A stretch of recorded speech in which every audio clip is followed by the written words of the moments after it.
matinée à tozo jubilé victoire ya lutte.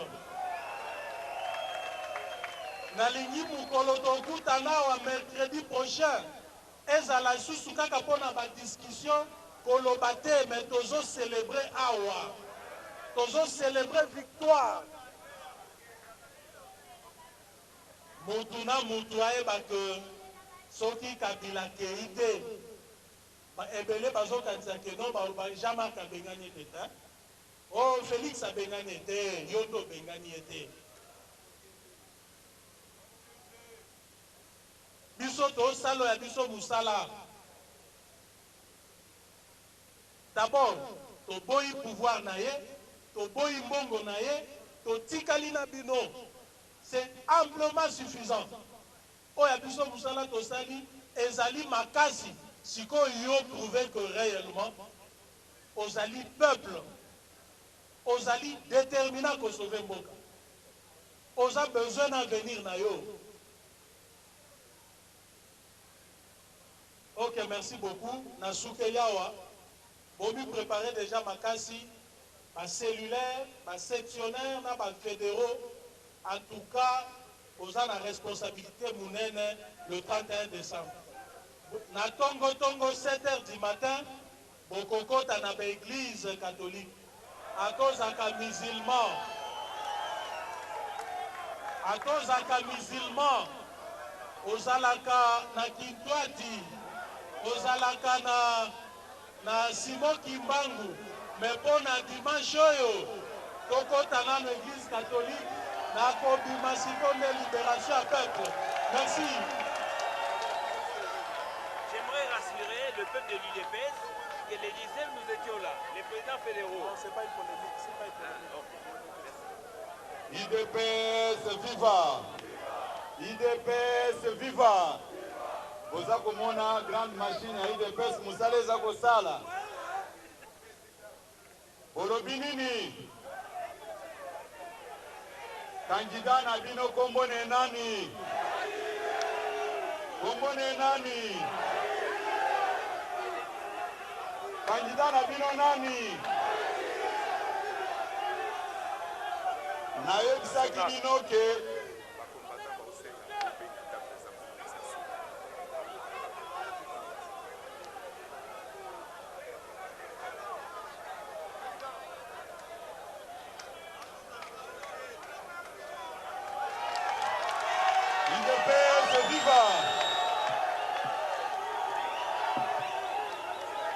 Kibinoke akoto sabino malgré ba réunion azaki nango akati yango mbangu ye wana ozana maloba osolola na base na yo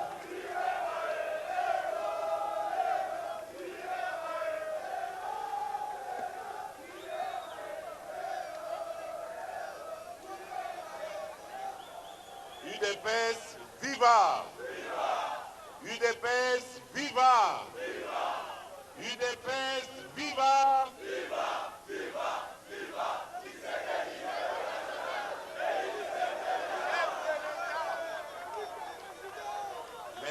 Merci beaucoup.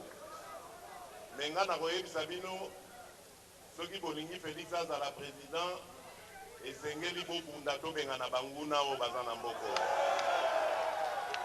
Po bakosala biso kado te. Bolandi bino moko ndenge bazosala mabwanga po babotola biso ebonga na biso toza na ngwao. Toyebi ekosimba te po biso totelemi. Mais to continue kotelema po sima ya bapuku wana o bazotinda eza bapuku. Sima ya bapuku wana nyau na bango azali. Nyau wana nde ifo tokanga ye tokalinga ye na mafuta mbila alela chorolo.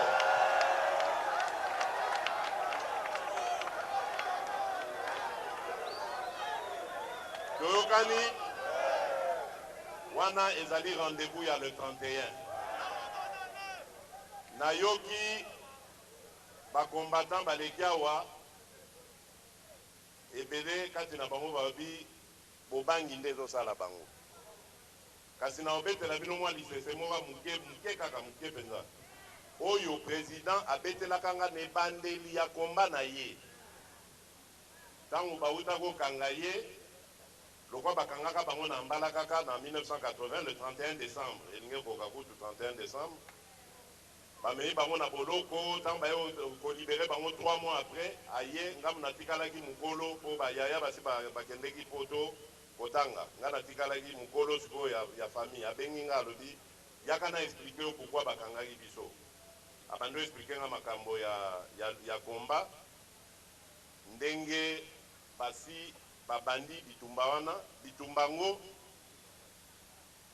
bokoki comprendre nango soki boluki lettre de 52 pages oyo ba 13 fondateurs ya UDPS bakomaka bazalaka badepute wana na parlement bakomaka soki botangi yango okanisa okotanga yango lelo ozotanga situation ya lelo président aexplikaki ngai likambo wana alakisi ndenge na komba na bango babandi bana Congo basi bayebi yango déjà heure wana mais nga naki na mwana moke 17 ans 18 ans donc nazao comprendre na makambo bien te na bi mais mobutu na makasi nyonso aza nango wana tato azoyebisanga makambo banani yango bamonanaka awa bakombatant nini tomonaka awa azoyebisanga makambo ono peuple déjà eza déjà na makambo wana mais zokande ntango nakolisi mayele nakoli mpe na age naye komonaka effectivement bitumba wana eza mpenza ya peuple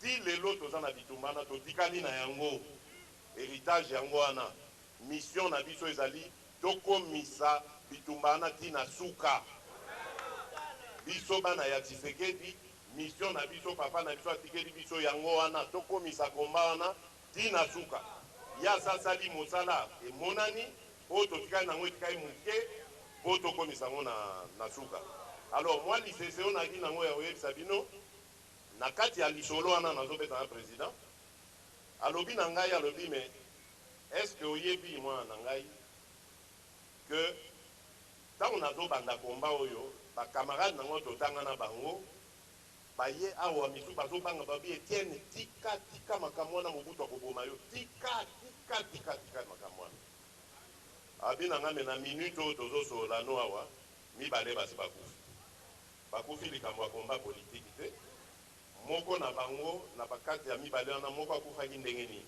avandi na ye na kati ya lopango na ye contre mur ya ndako avandi na lopango motuka monene eza koleka na balabala edevie etuti mur ya lopango ebuki mur ya lopango elandi ye ebomi ye moto aza koloba Tshisekedi keba bakoboma yo Tshisekedi aye kokufa ya ye liwa 37 ans après donc po bomona ke likambo ya destin eza ya nzambe donc moto akoki kobanga awa te ko bakoboma ye d'ailleurs bao wana babomaka boyeba ke na minute oyo baza na bobangi moko ya kosakana te bokanga bakombo na bango nyonso azala général tokobange te colonel major lieutenant soki nani nyonso bopesaka biso bakombo wana na minute oyo bakombo nyonso wana ezokomama quelque part kala mingi te CPI aza koya kala mingi te CPI aza koya po tozali na droit ya koexprime baliberté na biso baide na biso ezali droit na biso tozali banyama te soki tosepeli na likambo te toza na droit ya koloba yango balakisa biso yango banda na parti na biso epuis constitution na biso mpe ezali koloba yango moto akoki kopekisa biso toloba likambo eza na motema na biso te à partir du moment où tozwi mandoki te mpona koboma baninga tozali bacitoyen oyo bazali koexprime badroit na bango eloko wana ekobangisa bino te donc boyeba boye CG ayebisi bino yango nazobeta lisusu sete dimanche le 31 na misa oyo ya liboso biso nyonso kuna likambo ya no nga nasamdelaka na katolike eza te ozala kimbangisi ozala mpe balongo ozala bima ozala protestant ozala musulman biso banzo na katolike po ntango tokobima kuna ba église catholique awa na Kinshasa ezali 167. Totala sikoyo kasi kirambo na bango wana basalaka batia sikoyo barambo na bango wana place nini. D'ailleurs barambo ango kutu mpona yebisa bino ebele bazali aki au changement. Bandeko na biso ba policier ba militaire ebele baza aki au changement.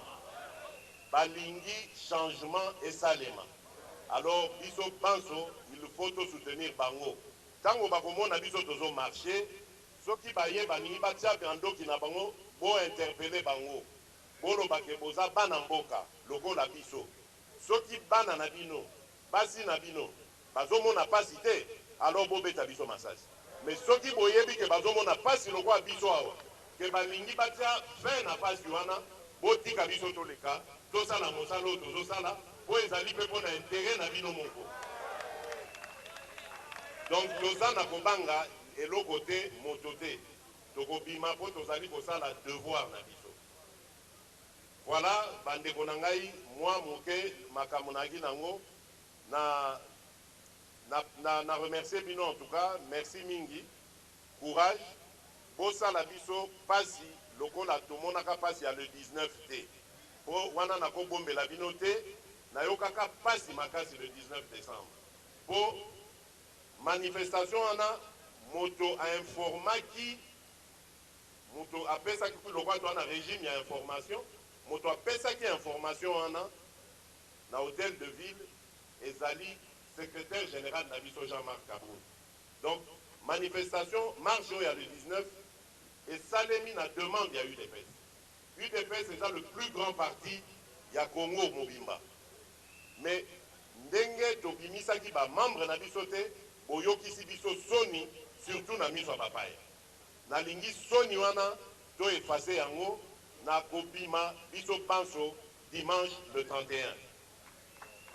Makambo naza koyebisa bino bondima boyoka yango malamu.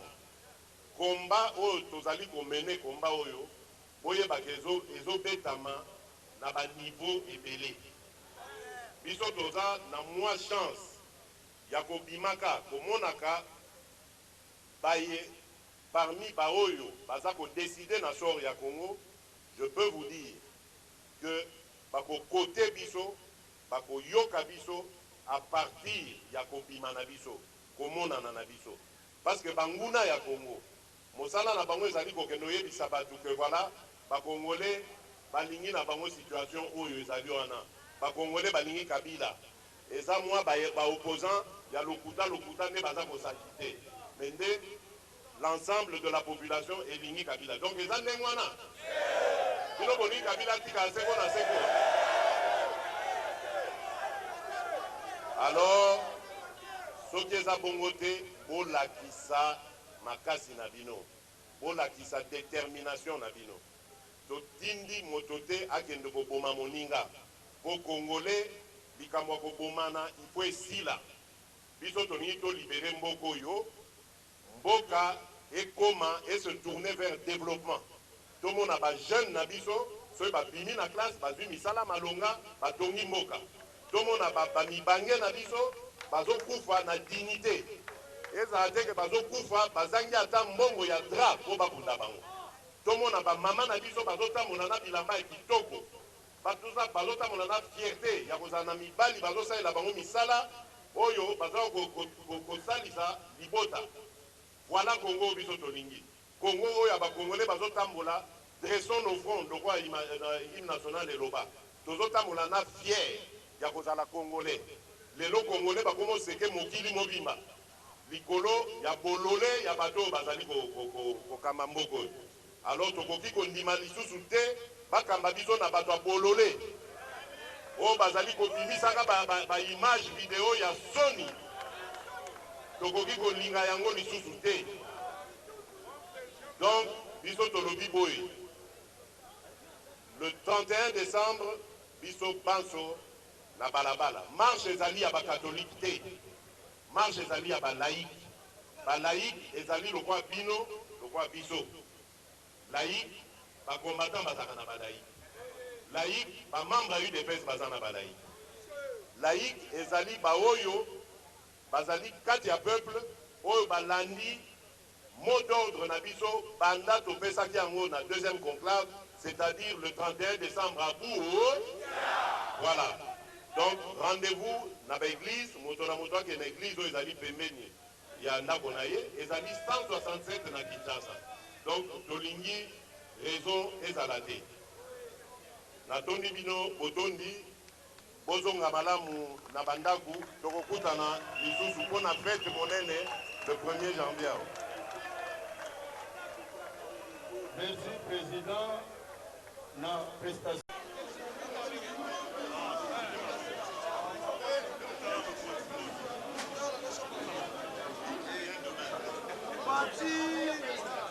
Mais d'autres canons de la prison. Comme ça, vous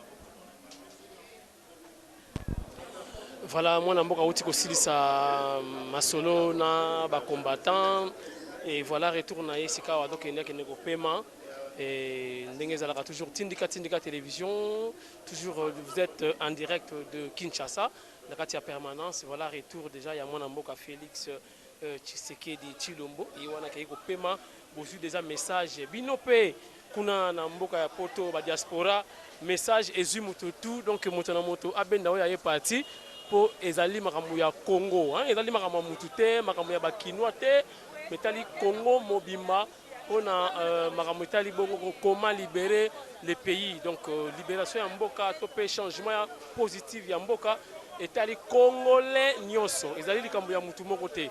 Voilà, tindika Isabelle Moulolo, aux autres la biso depuis Belgique, on a ba image moko cadeau pour la bonne année, na pesio cadeau et pourquoi pas Micheline Moninga Malamu cadeau na ope yango ya bonne année depuis Londres aux autres la biso.